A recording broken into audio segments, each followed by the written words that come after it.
Gary stood at the palace gates and looked up. The gates were tall. Very tall. They were made of dark stone carved with the shapes of dragons twisting around each other. The carvings looked almost alive.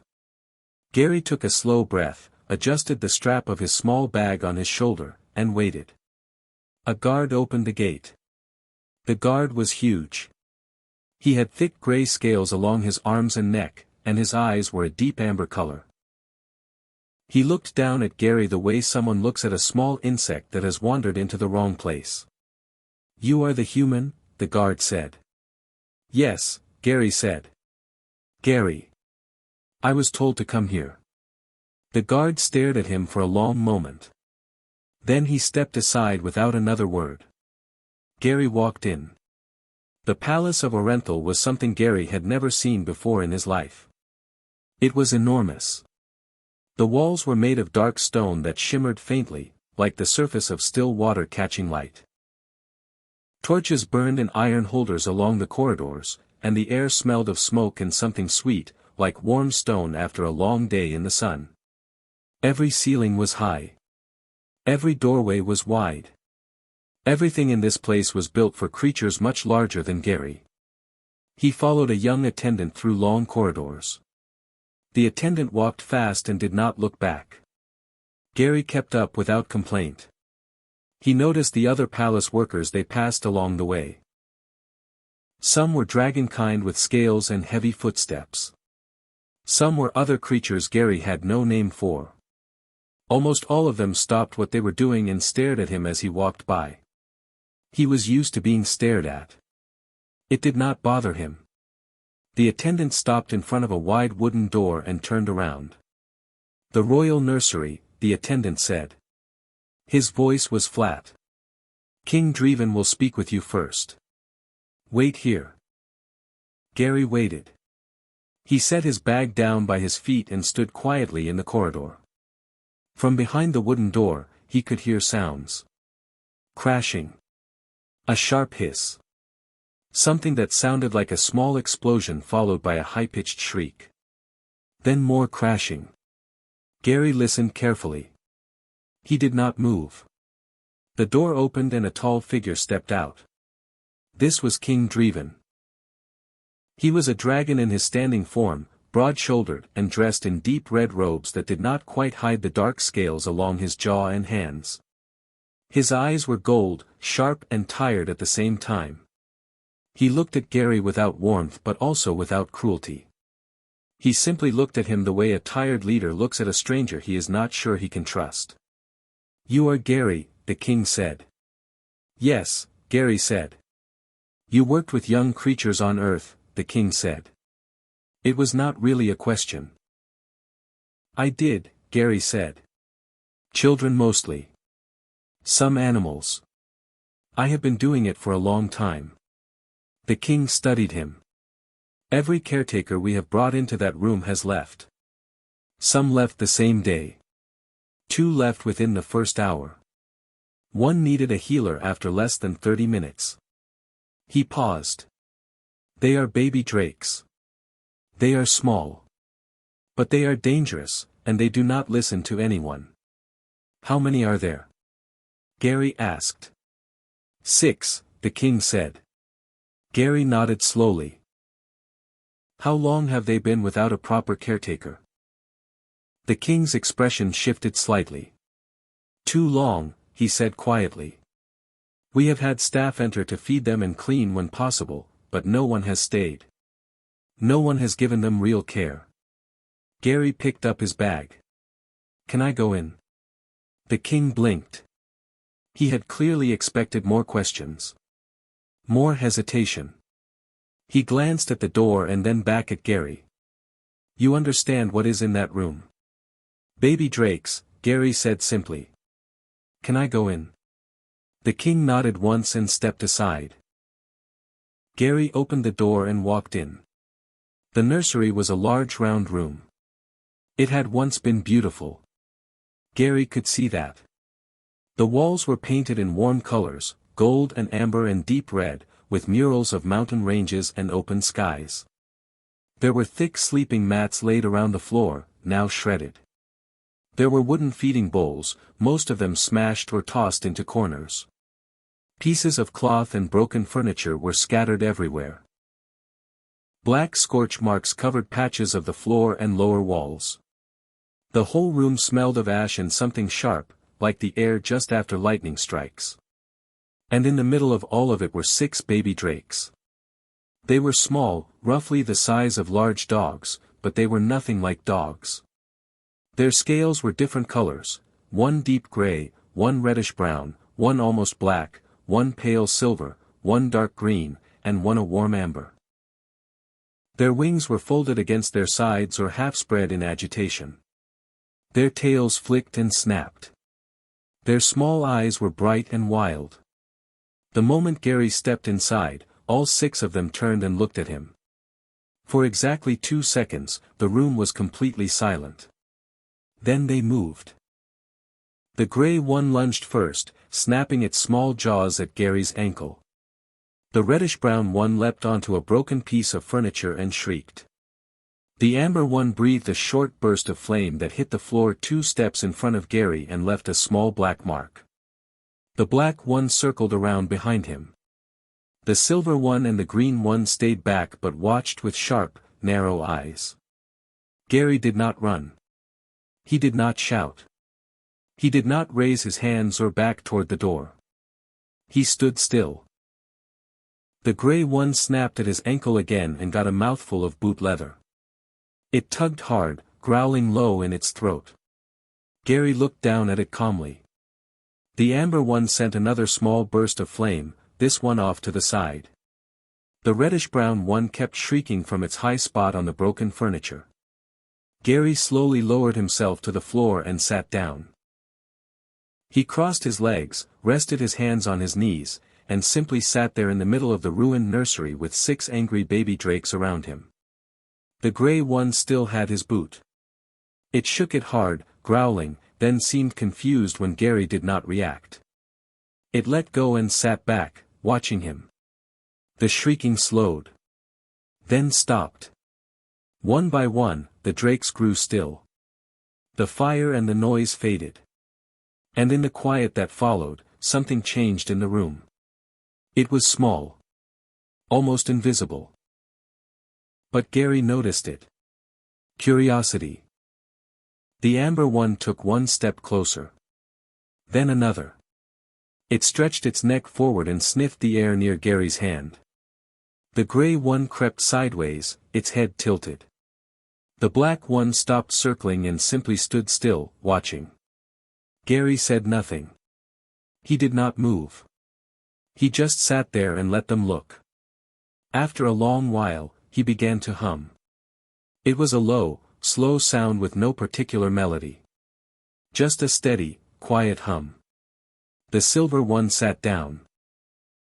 Gary stayed in the nursery until the torches in the corridor outside burned low. When he finally came out, King Dreven was still there, waiting. "Well," the king said. Gary looked back at the closed door. "They are not broken," he said quietly. "They are just lost." He met the king's tired gold eyes. "I can help them. But I will need time, and I will need you to trust me." The king was quiet for a moment. Then he nodded. Gary picked up his bag and followed the attendant to his room for the night. Gary woke up early the next morning. He sat on the edge of his bed in the small room the palace had given him and looked at his bag. He had packed it carefully before leaving Earth. Nothing fancy. Nothing expensive. Just simple things he had used many times before with difficult young ones. A few smooth stones of different sizes. Some small pieces of colored cloth. A short length of soft rope. A wooden ball. A tin of something sweet that he had made himself the night before he left. He picked up the bag and headed to the nursery. The corridor was quiet at that hour. The torches had been replaced and burned fresh and bright. A few palace workers moved through the halls, stopping to stare at Gary as he passed. He nodded at them politely. They did not nod back. That was fine. He reached the nursery door and stopped outside it for a moment. He could already hear them. Movement. The scrape of claws on stone. A low hiss. A short burst of something hot followed by a sharp crack, like a small piece of wood splitting in fire.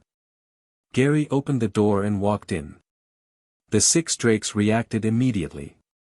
It was as if they had been waiting for him. The gray one was closest to the door and came at him first, low and fast, jaws open wide.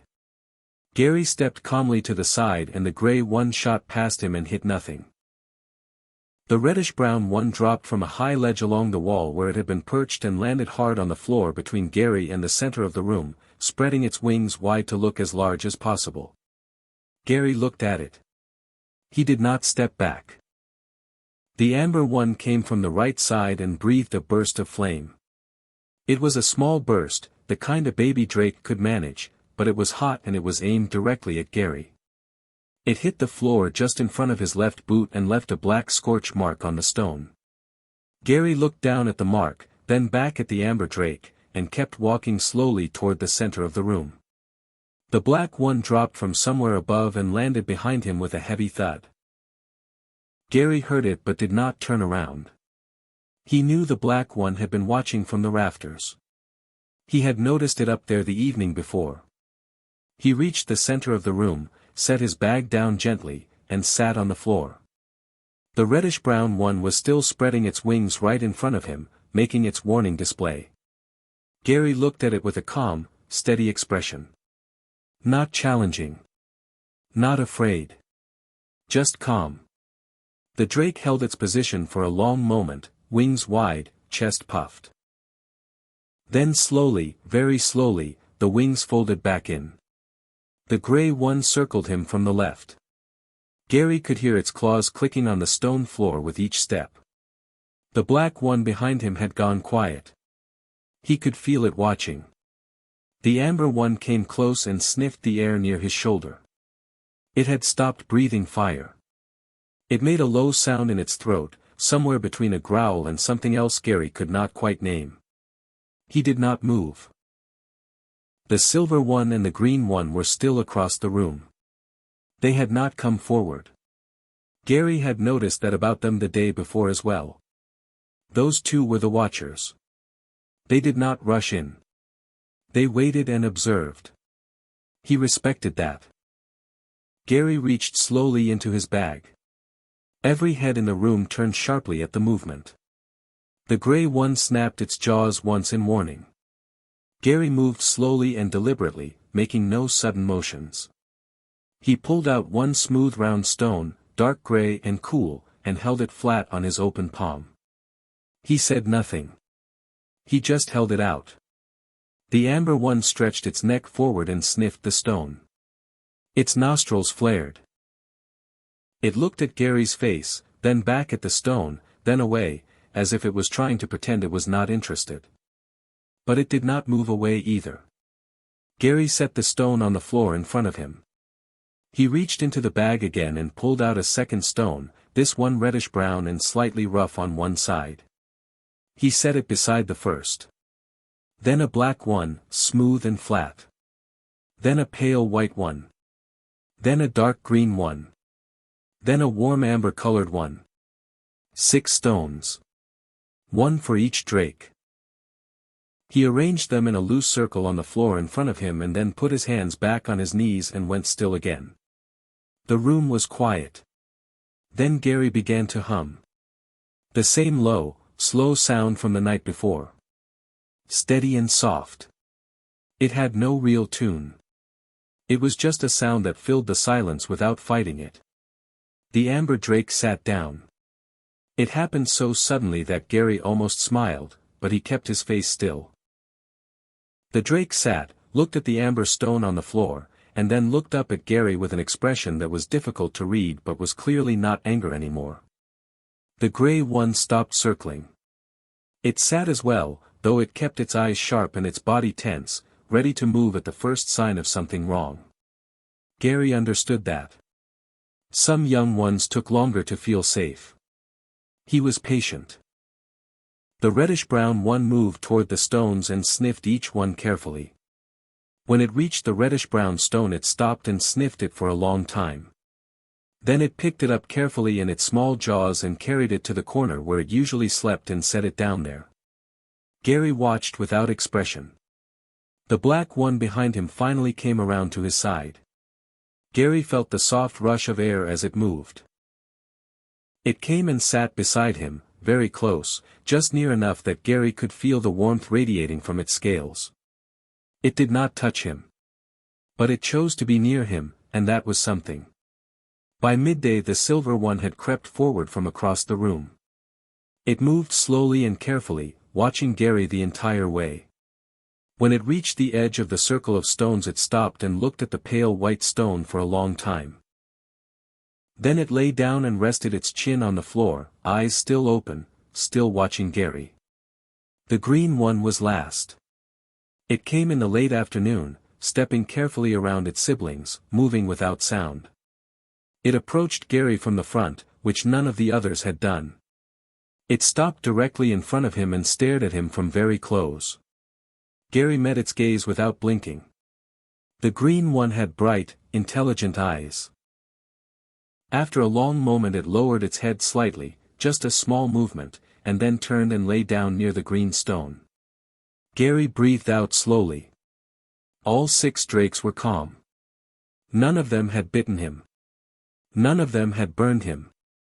The nursery was still a mess around them, but in the center of it, in the circle of 6 small stones, there was something that felt almost like peace. When Gary came out that evening King Dreven was waiting in the corridor again.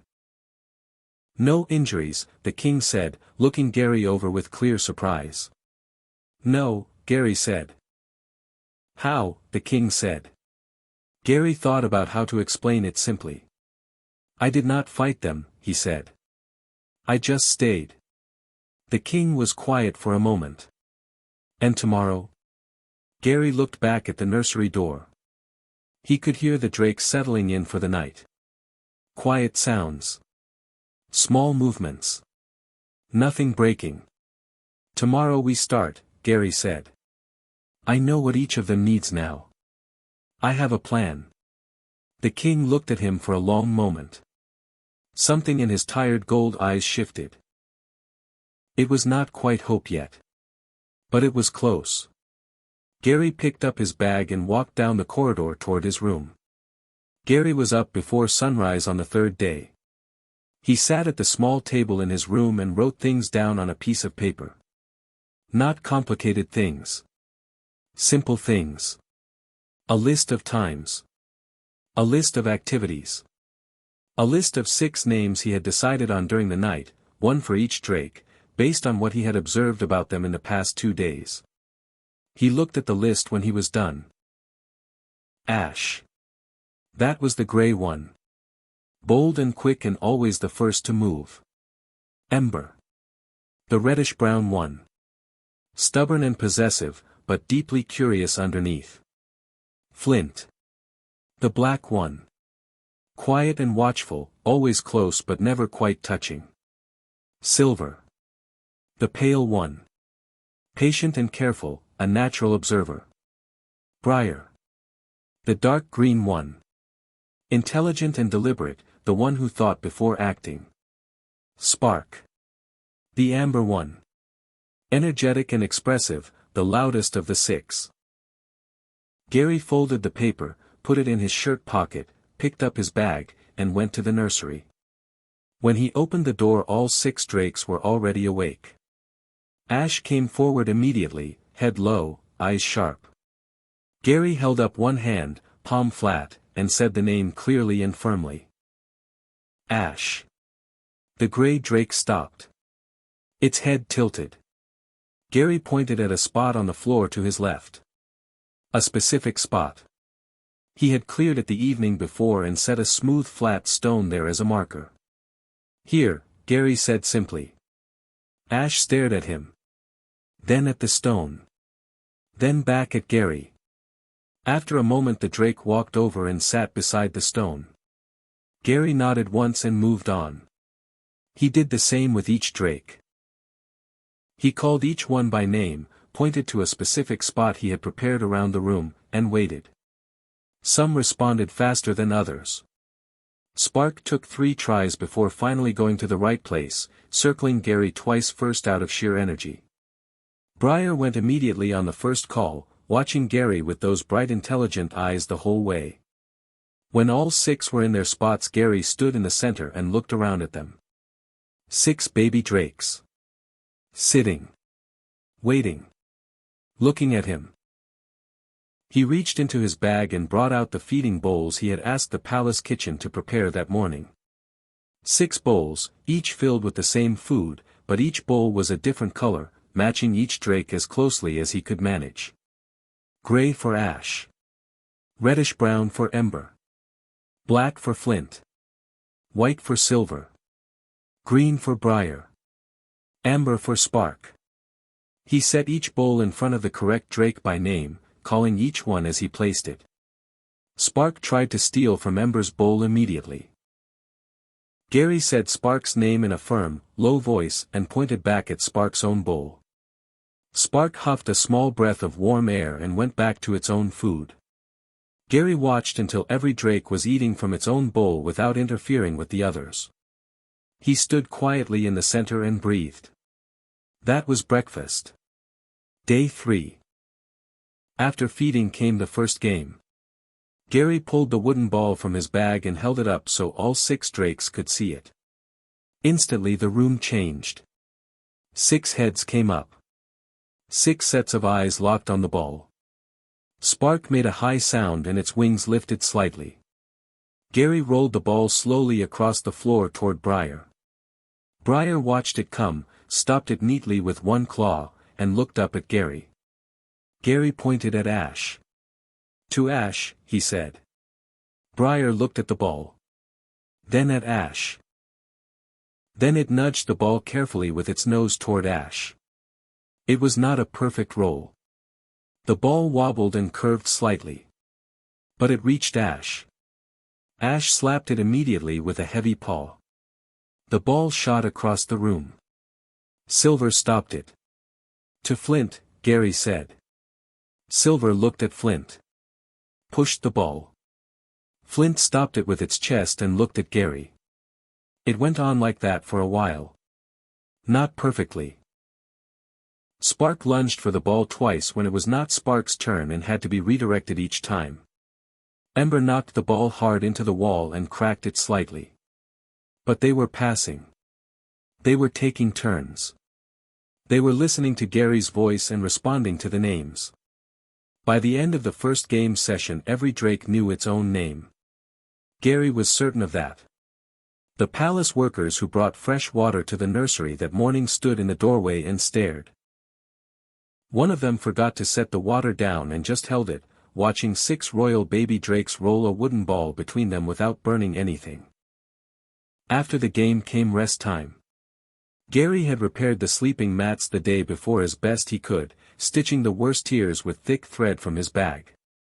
He had arranged them in a circle around the room, each one in the spot he had assigned to each drake. He walked to the center of the room and sat down. He began to hum. One by one the drakes went to their mats. Flint was first. Then Silver. Then Briar. Spark resisted the longest, pacing and huffing, but eventually Spark circled its mat 3 times like a dog and collapsed onto it with a dramatic thud that made the floor vibrate slightly. Gary kept humming until the room was quiet. He did not leave. He sat in the center while they rested and he watched them. He noted which ones slept deeply and which ones dozed lightly. He noted that Ash kept one eye open even during rest, always watchful. He noted that Ember curled tightly around the reddish-brown stone from the first day, which it had moved to its sleeping mat. In the afternoon he introduced the second game. He had collected 12 colored gem pieces from the supply room with the king's permission.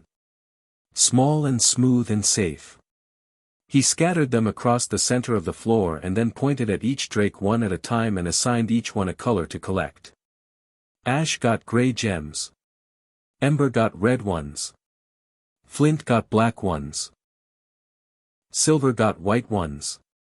Briar got green ones. Spark got amber ones.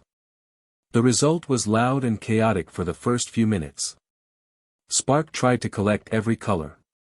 Ash and Ember bumped into each other hard enough that Ash snapped its jaws once in warning. Gary said both names firmly. Both drakes stopped and looked at him. He pointed at the gems. He pointed at their colors. He waited. They went back to sorting. By the end of it, every drake had found most of its correct gems and sat behind its small pile looking up at Gary. Spark had the most. Briar had sorted its pile into a perfectly neat row. Flint had simply sat on top of its pile. Gary pressed his lips together to keep from smiling. That evening a senior palace attendant named Wren came to check on the nursery. She had worked in the palace for many years. She had seen every caretaker come and go. She had personally helped carry 2 of them out after the drakes had gotten to them. She opened the nursery door and stopped completely. The room was not perfect. But it was not destroyed either. The mats were in place. The bowls were stacked neatly by the wall. 6 drakes were settled in their spots, calm and quiet, and in the center of the room sat Gary, humming softly with his hands resting on his knees. Wren stood in the doorway for a long time without speaking. Then she walked away down the corridor and went straight to the king's hall. "You need to come and see this," she said. King Dreven looked up from his work. He studied Wren's face for a moment. She was not a woman who was easily surprised. He set down what he was holding and stood up. Gary started spending 1 hour alone with each drake every day. He did it in the early morning before the group routine began.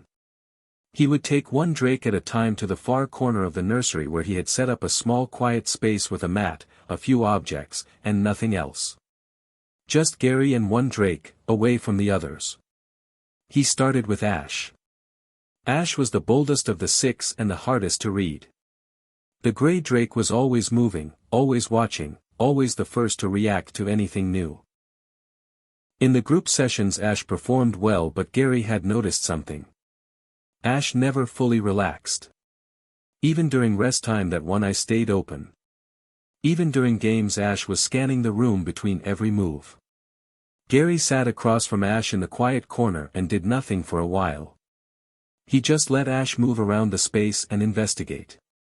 Ash sniffed every corner, pushed each object with its nose, scratched at the mat, and then came and stood directly in front of Gary and stared at him. Gary looked back. After a long moment Gary placed his hand flat on the floor between them. Not reaching forward. Just placing it there, open and still. Ash looked at the hand. Looked at Gary's face. Looked at the hand again. Then very slowly Ash stepped forward and placed 1 clawed foot on top of Gary's hand. Not pressing hard. Just resting it there. Gary did not move. He kept his breathing slow and steady. Ash stood like that for almost a full minute. Then it stepped back, turned around, and lay down on the mat with its back to Gary. But its body was loose. Its tail was still. The tension Gary always saw in Ash's frame was gone, at least for that hour. Gary understood. Ash was a protector. Ash needed to know that Gary was solid and trustworthy before anything else could happen. The hand test was Ash's way of checking. And Gary had passed.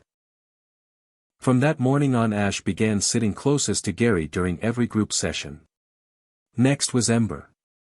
The reddish-brown drake was stubborn in a way that Gary found almost amusing. Ember had opinions about everything and was not shy about expressing them. During the private session Ember ignored the objects Gary had laid out and instead dragged its reddish-brown stone from across the room and dropped it in front of Gary as if presenting a gift. Gary looked at the stone. Then at Ember. Ember made a short proud sound and sat back. Gary picked up the stone carefully and turned it over in his hands, examining it slowly and seriously as if it were the most important object in the palace. He nodded. He set it back down gently in front of Ember. Ember picked it up immediately and carried it back to its sleeping spot. Gary smiled then, just briefly, when Ember's back was turned. Ember needed to feel that what it valued was respected. That its choices mattered. Gary adjusted his approach during group sessions after that, always making sure Ember was given a moment to make its own decision before being redirected.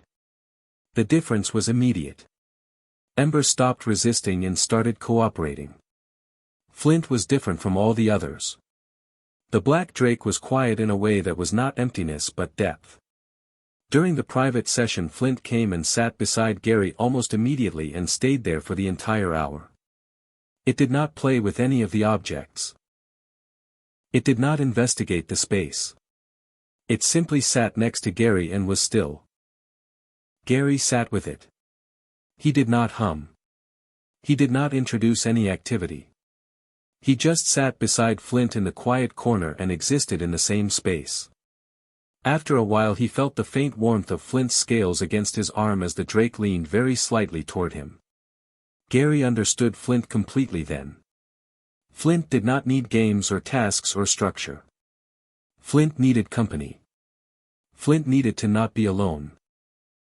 After that, Gary made sure that whenever he was working in the nursery, Flint was always somewhere nearby. He did not make a show of it. He simply arranged things so that Flint was never isolated. Silver was the most careful of all six. The pale Drake entered the private space slowly and spent most of the first session simply watching Gary from a distance. Gary put out the smooth stones and the colored gems and the wooden ball and the rope and then sat back and did nothing. He let Silver decide. Silver approached each object in turn and studied it carefully before touching anything. When it finally picked up the pale white stone, it turned it over several times, examining every surface, before setting it back down in exactly the same position it had been in before. Gary recognized this immediately. Silver needed to understand things before engaging with them. Rushing Silver would only cause the Drake to withdraw. From that session onward, Gary always introduced anything new to Silver first, privately, before bringing it into group activities. Silver began to thrive and became the calmest and most consistent Drake in the group sessions. Briar surprised Gary. The dark green Drake had always seemed the most intelligent of the six, and Gary expected the private session to confirm that. What he did not expect was what Briar did within the first few minutes. The Drake walked to Gary's bag, which Gary had set to one side, and pushed it toward him with its nose. Gary opened the bag. Briar pushed its head inside and pulled out the folded piece of paper Gary had written his notes on that first morning. The paper with the 6 names and the 6 observations. Gary took the paper gently from Briar's jaws. Briar sat back and watched him with those bright green eyes. Gary unfolded the paper and held it up so Briar could see the writing. Of course the Drake could not read it. But Briar looked at it seriously and then looked at Gary as if they had just shared something important. Gary laughed. It was a short, quiet sound, but it was real. Briar blinked at him. Then made a low rumbling sound that Gary had come to recognize as contentment. Spark was last, and the session with Spark was the loudest by far. The Amber Drake had too much energy for stillness, and Gary did not try to force it. Instead, he introduced a new game. He tied a small piece of colored cloth to the end of the soft rope and dragged it slowly along the floor. Spark chased it with total focus, completely absorbed, burning through energy in a way that left the Drake calm and satisfied by the end of the hour. Gary noted that Spark needed more physical activity than the others. He adjusted the daily routine to give Spark an extra movement session each afternoon. That same week, King Dreven came to the nursery himself. He stood in the doorway and watched the morning group session. He watched Gary call each Drake by name. He watched each one respond. He watched Ash sit close to Gary's left side. He watched Ember bring its stone to show Gary before the session began. He watched Flint lean quietly against Gary's arm. He watched Silver sort the gems into careful rows. He watched Briar follow Gary's movements with focused, intelligent eyes. He watched Spark burn through its energy in the movement game before settling happily onto its mat. The king stood there for a long time without speaking. When Gary came out, the king was waiting in the corridor. His gold eyes were different from the first day. The tiredness was still there, but something else had come into them. Something warmer. "How did you do this?" the king said.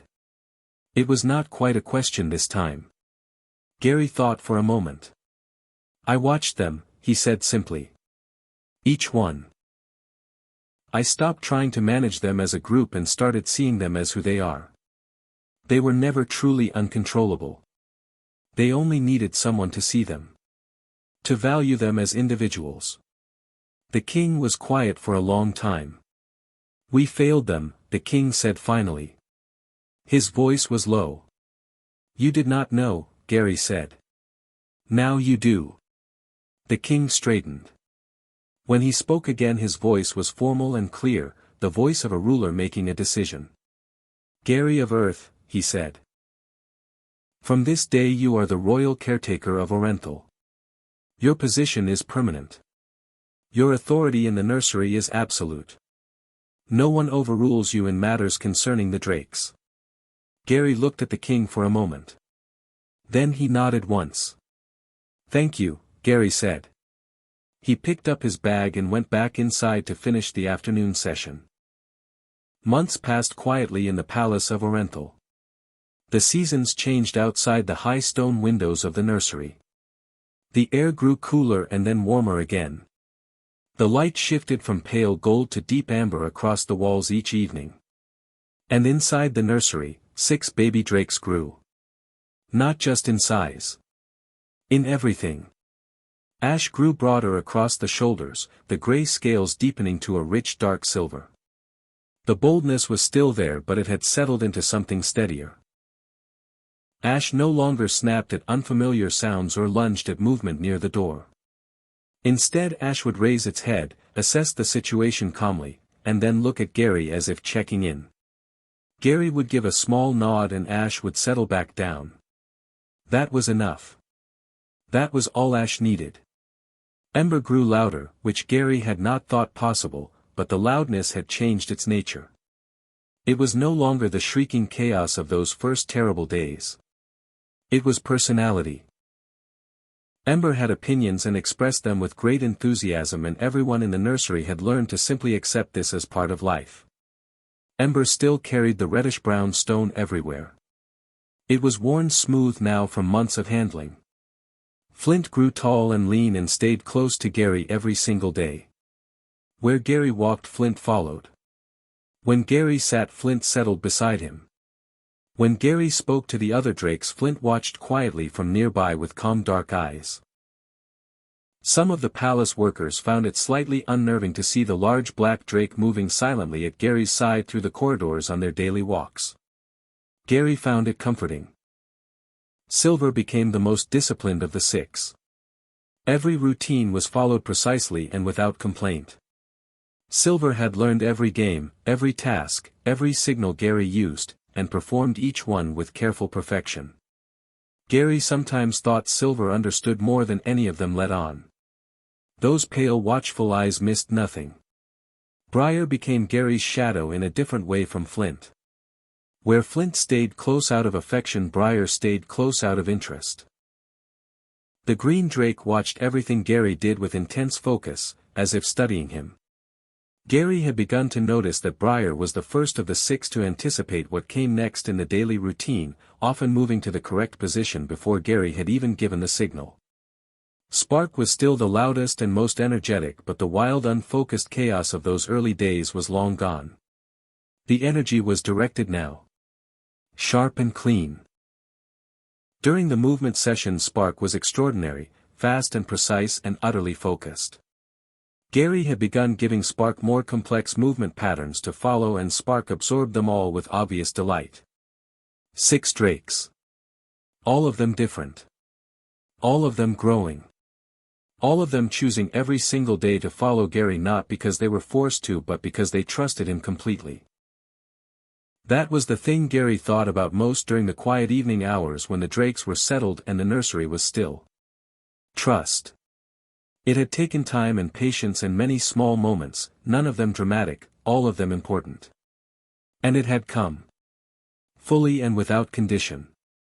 He was grateful for it every day. Around the 4th month King Dreven came to Gary with a request.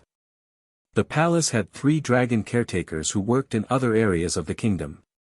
Young ones were being born in several noble houses, and the chaos Gary had inherited in the royal nursery was not unique.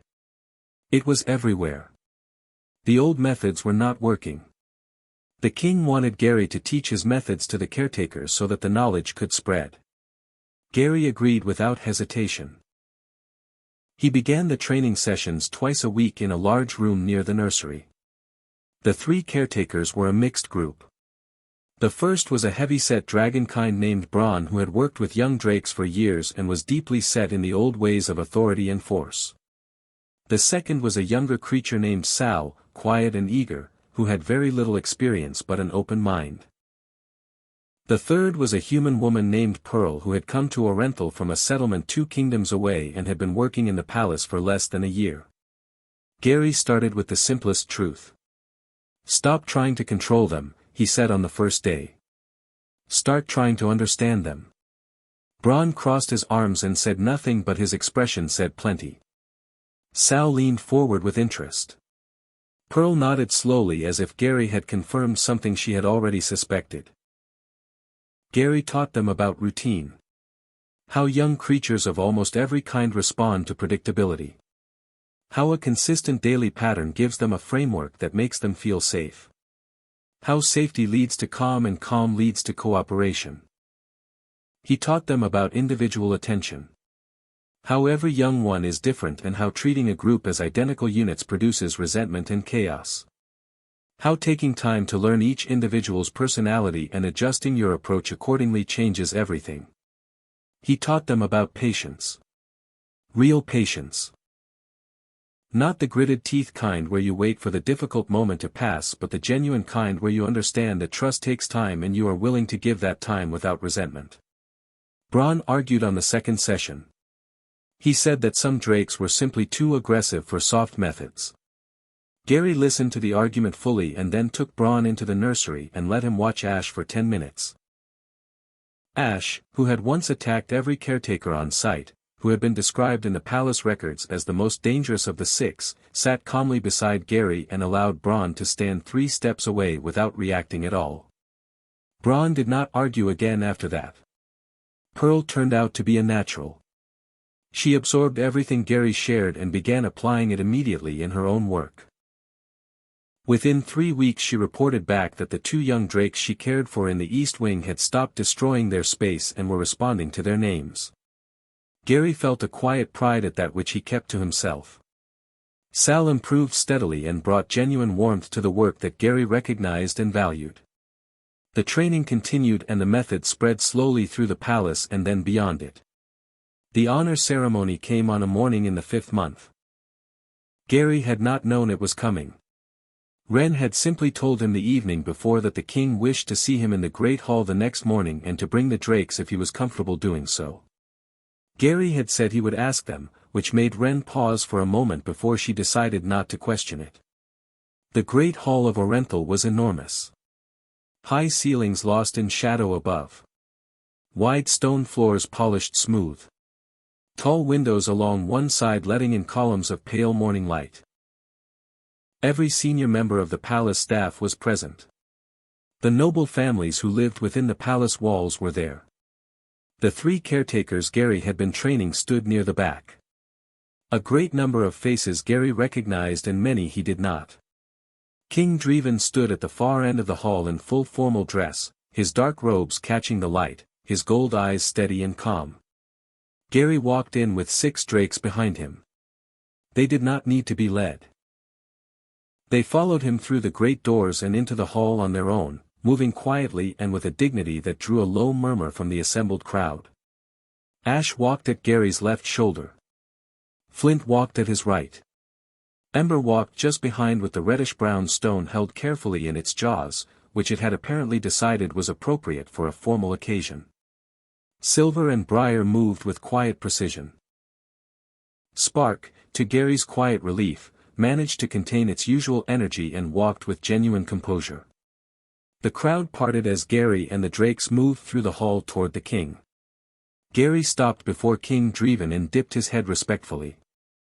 The king looked at him for a moment. Then he looked at the 6 drakes and something passed across his face that was impossible to name exactly. It was pride and relief and something older and deeper than either of those things. He spoke clearly so the whole hall could hear. Gary of Earth came to this palace when no one else could help. He was given an impossible task and he did not treat it as impossible. He was patient when patience was difficult. He was steady when steadiness cost him something. He gave my children what this palace had failed to give them. He saw them.